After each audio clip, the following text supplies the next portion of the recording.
तर आपल्याला तर माहित आहेच आता हॉटेल मातोश्रीचं कॉन्ट्रोवर्सी कशी चालू आहे. तर मित्रांनो, आज आपण जाणार आहोत हॉटेल मातोश्री येथे धाराशिवला. तर मला हॉटेल व्यवसायामध्ये यायचं आहे, मला हॉटेल टाकायचंय.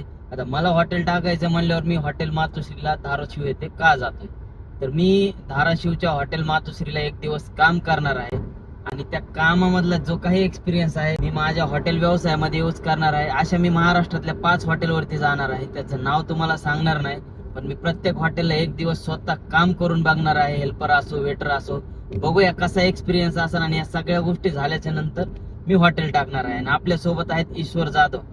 तर नमस्कार मित्रांनो, ईश्वर जाधव बोलतोय सोलापूरवरून. तर आपल्याला तर माहित आहेच आता हॉटेल मातोश्रीचं कॉन्ट्रोवर्सी कशी चालू आहे. तर भावांना आपण तिथं जाऊन तिथलं काय आहे ते रियालिटी चेक देणार आहे. आणि आपल्या भावाने नवीन व्यवसाय टाकायचा विचार केला आहे. तर भावांना हॉटेल लाईनमध्ये सीधा घुसणं सोपं गोष्ट नाही आहे. लोकांना हँडल करावं लागतं, लोकांसोबतचा एक्सपिरियन्स कसा असतो किंवा मग सगळ्यांना मॅनेज कसं करणं, अशा गोष्टी खूप अवघड असतात. तर भावांना आपण स्वतः तिथं जाऊन तिथे भावाने काम करायचा विचार केला आहे. त्याला चला तर मग बघूयात काय होतील, गोष्टी कशा होतील. तर चला तर मग भेटूयात पुढच्या व्हिडिओमध्ये.